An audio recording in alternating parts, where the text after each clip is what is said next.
aí, galera, tudo bom? Vamos falar de política americana, vamos falar de história americana. Happy Thanksgiving, feliz dia de ações de graças. Hoje eu quero falar sobre o Thanksgiving. Eu sei que no Brasil tá todo mundo falando de Black Friday. Ousado, né? Mas ninguém fala do Thanksgiving. Vou te falar por que é Black Friday, by the way. Black Friday é porque na época que eles faziam, né, as planilhas econômicas, né, lá para poder saber quanto que vender, quando deixou de vender, eles usavam a caneta vermelha, né, para mostrar quando você estava em débito, e usava a caneta preta para mostrar onde você estava em crédito. E a maioria do comércio, eles ficavam em vermelho até esse dia. Chegava nesse dia de Black Friday, que é o dia depois do Thanksgiving, que não é um feriado oficial, mas basicamente todo mundo vai todo mundo fazer as compras, começa-se as compras do Natal. Os comerciantes conseguiam sair do vermelho e entravam no black. Então por isso chamava de Black Friday. Eles entravam no preto, eles faziam toda a perca do ano. Passava o ano inteiro perdendo dinheiro, passava o ano inteiro no vermelho. Chegava no Black Friday, conseguia vender tanto que virou o Black Friday. Mas eu quero falar sobre Thanksgiving, sobre ações de graças. Então a história oficial que você estuda aqui nos Estados Unidos é uma história bem já secularizada. É uma história bem, então, tipo assim, resumindo em 3 segundos, nós damos graças porque os índios ajudaram a gente a plantar no novo mundo. A gente estava morrendo, sem os índios a gente ia morrer. Brincando, mas basicamente, se você perguntar a qualquer pessoa que estuda aqui no Jardim da Infância, é o que eles vão falar para vocês. É uma história secularizada, que limpa, mas não é a história real, tá? Por que eu digo não é a história real? Vamos começar lá no começo, como eu sempre gosto de fazer. Em 1608, existia um grupo de separatistas religiosos chamado Pilgrims. Na Inglaterra, nessa época, The Church of England, né, a igreja da Inglaterra, era o Estado era a igreja, não existia diferença entre um e outro.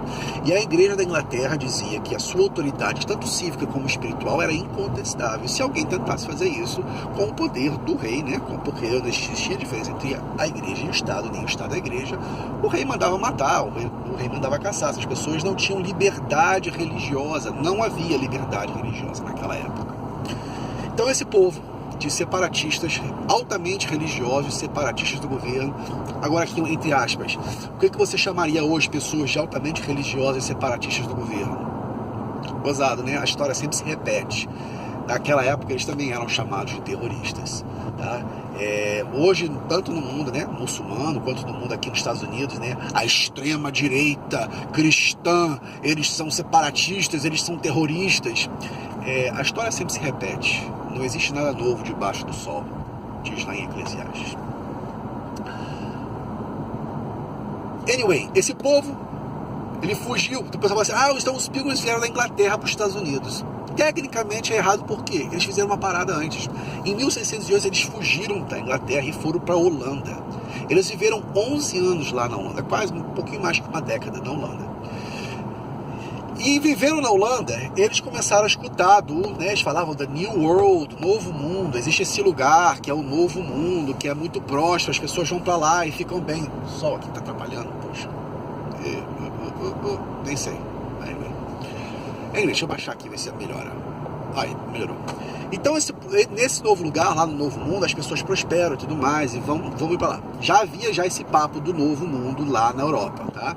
Existiam outros colonizadores ingleses que já estavam tentando vir para cá. Então, um grupo de 102 pessoas, 102 almas se reuniram. Eles até fizeram a primeira constituição entre si. Na verdade, foi a primeira constituição desse novo país.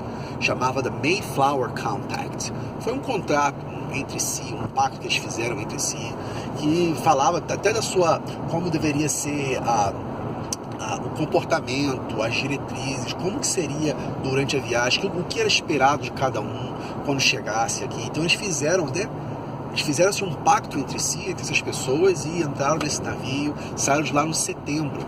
Olha só, a viagem demorou 2 meses. E chegaram em Cape Cod, que na verdade é uma ilha fora do continente de Massachusetts, como se fosse Fernando de Noronha, né, um pouquinho fora do continente, em novembro. Aí perceberam que não estava no continente ainda, viajaram mais um pouquinho, chegaram o que hoje é Plymouth, Massachusetts, em dezembro de 1620. Meu amigo, se você já passou o inverno aqui nos Estados Unidos, em Massachusetts, não é brincadeira. Os que vivem aqui nos Estados Unidos, os que são do norte, são de Massachusetts, sabem o que eu estou falando. É muito frio. Eles chegaram num lugar que não tinha nenhum prédio, nenhuma casa, nenhum abrigo. Era simplesmente uma floresta frisada, cheia de neve, com tempestade. Nada, nenhum sinal de vida, nenhum sinal de prosperidade, nada. Foi tão ruim que metade deles morreram, até a própria mulher do Bradford. Esse William Bradford, ele se transformou no primeiro governador da colônia. Os que sobreviveram conseguiram chegar no spring, né, na primavera. E aí foi a parte interessante, eles aprendem na escola, que um grupo de índios, e um deles falava inglês perfeitamente, se apresentou a eles e começou a ensiná-los como pescar bacalhau, cod. Começaram a ensiná-los como matar os animais e tirar as skins, as peles, para se proteger do frio, a plantar e tudo mais. E por causa disso eles se prosperaram, e por causa disso eles tiveram comida, eles não morreram, e por causa disso nós estamos aqui até hoje, e o Thanksgiving foi feito para dar graças aos índios. Essa é a história oficial, termina aqui, a história secular. Hoje você vai aprender nos Estados Unidos, se o seu filho vivesse aqui nos Estados Unidos, tá? Mas a história não é bem aí. Você lendo os journals, né, os jornais, os diários de William Bradford, que ele escreveu e deixou isso como recorde, você aprende o outro lado da história que eu quero dividir com vocês. O William Bradford reconhece que isso aconteceu, que os índios vieram, que os índios ajudaram. Existe até um índio chamado Squanto, famoso, você aprende no colégio, as criancinhas sabem todo o nome deles. O Squanto ajudou os Pilgrims. Mas eles eram uma comunidade nova, de caráter bom, eram pessoas piedosas, eram pessoas que só queriam adorar a Deus, que só queriam fazer bem ao próximo. Eram pessoas realmente piedosas, religiosas, que só queriam viver numa comunidade comunal, né? Os índios eram comunais, e eles pegaram, também começaram a viver numa sociedade comunal. O que é uma sociedade comunal? Onde não existia nenhuma propriedade privada. Então eles limpavam, cortavam um acre de terra das árvores, limpavam, preparavam para o terreno para plantar. Aquilo não pertencia a ninguém, pertencia à comunidade, era de todos. Faziam um celeiro, faziam uma casa, aquilo não pertencia a ninguém, pertencia a todos, pertencia à comunidade. Somos todos, era uma sociedade comunal. Agora eu vou falar algo aqui que eu tenho certeza que estou falando, porque eu estou dando fatos. O socialismo, que é uma sociedade comunal, na sua melhor hipótese, tá? As outras pessoas estão pedindo até hoje assim, não, porque o socialismo nunca foi tentado de verdade. Porque se for tentado de verdade, a Norte-Coreia, não é socialismo. Venezuela, não é socialismo, porque nunca foi tentado de verdade. Se for tentado de verdade, funciona. Eu tenho um exemplo de socialismo que foi tentado de verdade e que funciona. Se chama as comunidades aboriginais. As comunidades aboriginais, os índios do Brasil, os aboriginais da Austrália, os esquimós, tá? Os Native Americans, são comunidades comunais. Existe o suficiente para todos, mas não existe prosperidade e não existe abundância. Sociedades comunais não produzem abundância, sociedades comunais não produzem prosperidade. Sociedades comunais, na sua melhor hipótese, o socialismo, o seu melhor desempenho, ele produz isso aí. Vai numa tribo indígena. Existe o suficiente para cada um. Mas ninguém é rico, ninguém é próspero, ninguém tem mais do que o suficiente. Os Pilgrims, eles eram comunais. Só que começou a haver problemas, né? As pessoas que poderiam produzir mais, estavam produzindo mais, falavam assim, mas o cara lá não está produzindo tanto, e chega no final do mês, ele tem a mesma quantidade de milho que eu tenho, tem a mesma quantidade de arroz que eu tenho de trigo. E começou a haver briga dentro da comunidade. E o primeiro governador, William Bradford, ele escreve isso nos seus jornais. Isso aí é a história. Que ele então decidiu mudar o sistema. Gozado, os Estados Unidos, ele experimentou com o socialismo no seu primeiro ano. E não deu certo. Em um ano ele viu que o socialismo não ia dar certo.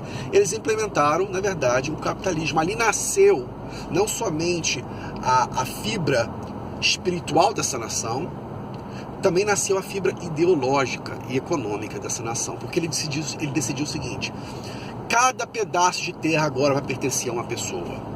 O que você plantar no seu pedaço de terra pertence a você. E você pode fazer o que você quiser. E se você produzir mais do que você precisa, você pode vender, você pode trocar, você pode fazer barganha. Seja feliz.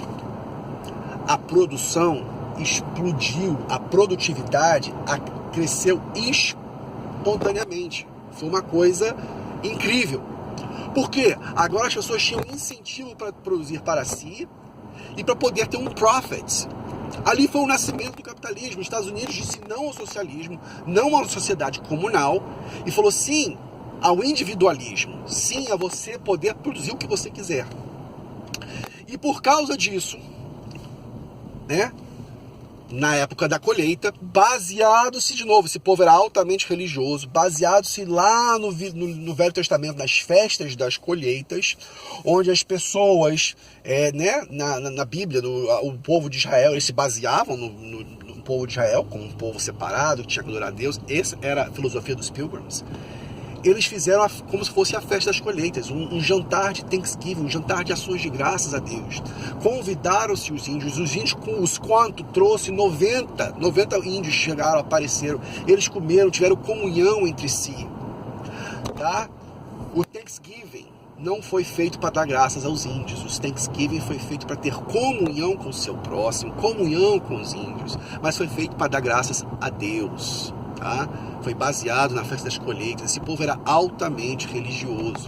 Outra coisa, só você entender, nunca houve guerra entre os Pilgrims e essa tribo original, a tribo dos Quanto. Nos próximos 50 anos, enquanto eles, os originais, os Pilgrims originais e os Quanto, nunca houve guerra entre eles. Nunca houve inimizade entre eles. Você tem que entender que depois, nos filmes que a gente vê de faroeste, né, que os índios e os brancos começaram a lutar, os ingleses e os europeus começaram a lutar, é porque houve outras colônias, houve outros colonizadores que chegaram depois. A história chegou lá no velho mundo. Rapaz, o negócio tá bom lá na América, entendeu? Todo mundo vai para lá, prospera. Tanto que eu conto a história aqui, o quê? Que os Estados Unidos eram 13 colônias. Começaram a se formar outras colônias que tinham sua própria constituição, colônias que tinham seu próprio dinheiro, colônias que tinham seus próprios interesses individuais. Eles tiveram que chegar a uma conclusão lá mais tarde para tentar se unir, para tentar formar os Estados Unidos da América, né? As colônias unidas da América. Mas a primeira colônia, os Pilgrims, e essa tribo indígena nunca tiveram inimizade entre si. Até que os primeiros, né? Aqueles primeiros começaram a morrer e outros começaram a chegar depois. E aí você vê no faroeste caboclo toda aquela história e hoje nós estamos onde que estamos, tá? Mas sempre houve amizade entre eles, sempre houve comunhão entre eles. Os Pilgrims sempre foram gratos ao que os índios fizeram com ele. Então essa história aqui é o homem branco que foi mal, a gente matou todos os índios em agradecimento pelos que fizeram pra gente. De novo, sempre aquela ideia da esquerda comunista, né, de sempre falar mal, né, que os colonizadores são mais, os colonizadores são horríveis, que as intenções dos colonizadores era matar os índios. É sempre aquela mesma besteira. E não era, tá? E não foi. A história desse país começou com liberdade religiosa, a história desse país começou com agradecimento a Deus, a história desse país começou com comunhão entre as pessoas. Existe uma coisa muito bonita aqui nos Estados Unidos, no dia do Thanksgiving, que as pessoas vão na mesa e perguntam assim: What are you thankful for? O que faz você estar grato hoje? Você está grato por quê? E as pessoas vão respondendo: eu estou grato pela minha família, eu estou grato pelo meu trabalho, pelos meus filhos, eu estou grato porque eu vivi mais um ano de vida. É muito bonito. E o meu recado hoje, que eu quero dar para você, eu sei que muita gente do Brasil me assiste, é que o Brasil precisa menos Halloween. O Brasil fica importando as coisas dos Estados Unidos. O Brasil fica vendo Kardashian, o Brasil fica vendo Halloween e Black Friday. Mas o Brasil não importa Thanksgiving, Dia de Ações de Graças. Então, o meu desejo para vocês é que tenha menos Black Friday e mais Thanksgiving. Que tenha menos Halloween e mais ações de graças, tá? Fica na paz, um grande abraço. Até a próxima. Happy Thanksgiving.